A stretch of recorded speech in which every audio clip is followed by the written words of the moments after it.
మరలా మహాద్వారం తలుపులు తెరిచారు. అందరూ దర్శనం చేసుకున్నారన్నమాట. అయితే ఈ నామం విషయం మాత్రం మనసులో ఉండిపోయింది. అయితే తర్వాత ఈ సంఘటన అయిపోయిన తర్వాత కొన్ని రోజులకి మళ్ళీ పివిఆర్కే ప్రసాద్ గారికి మళ్ళీ ఉత్తరాలు రాయడం మొదలుపెట్టారన్నమాట.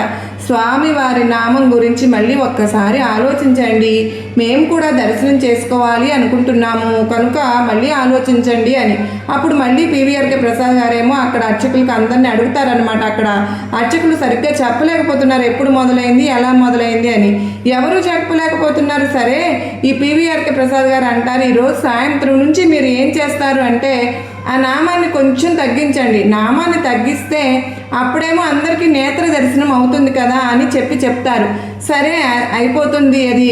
ఈ పివిఆర్కే ప్రసాద్ గారు ఏమో అర్చకులకు చెప్పేస్తారు. ఈ పివిఆర్కే ప్రసాద్ గారు ఈరోజు ఒకరోజు ఏమవుతుందంటే మహాద్వారం దగ్గర ఉండగా ఎవరో రాయితో కొడతారన్నమాట. ఎవరు కొట్టారు అని చెప్పి వెనక్కి తిరిగి చూసేసరికి అప్పట్లో ఏమవుతుంది అంటే ఈ సన్నిధి వీధిని వెడల్పు చేయాలని నిర్ణయం జరుగుతుంటుంది. అలా విస్తారం చేయాలని అనుకుంటూ ఉన్నప్పుడు ఆ చుట్టుపక్కల కొట్లు ఉంటాయి కదా, ఇప్పుడు కూడా మనం చూస్తాం కదా తిరుమలలో అటు ఇటు అన్ని కొట్లే అందరూ ఆక్రమించేసుకుంటారు కదా. అలా ఈ కొట్లు మరీ విస్తారం చేసినప్పుడు కొట్లు పోతాయి కదా, అక్కడ స్థానికంగా ఉండే వ్యాపారులకు అది బాధను కలిగిస్తుంది.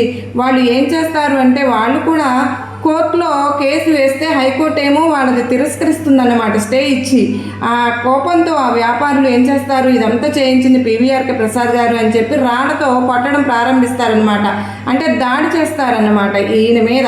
ఇంకా రాళ్ళ వర్షం ఈయన మీద పడుతూ ఉంటే అప్పుడు అక్కడ ఉన్న అర్చకులు వీళ్ళందరూనేమో ప్రసాద్ గారిని లోపలికి తీసుకుని వెళ్ళిపోతే గొడవ పెద్దదైపోతుంది, అసలు కంట్రోల్ చేయలేను అని చెప్పి స్థితికి వెళ్ళిపోతుంది.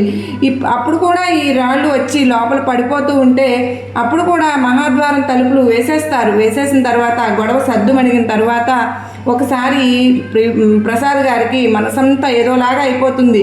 ఏం జరుగుతుంది, ఎందుకు ఇలా రాళ్ళతో కొట్టారు, నేను ఏం తప్పు చేశాను అని చెప్పి అనిపిస్తుంది.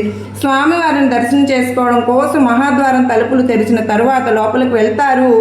వెళ్ళి స్వామివారి రూపాన్ని అలా చూస్తూ ఉంటారు. చూస్తూ ఉంటే మరి తిరునామాన్ని కొంచెం చిన్నది చేసి పెట్టండి అని చెప్పి అన్నారు కదా ఈ ప్రసాద్ కదా, అర్చకులు అలాగే చిన్నగానే చేసి పెట్టారు కదా.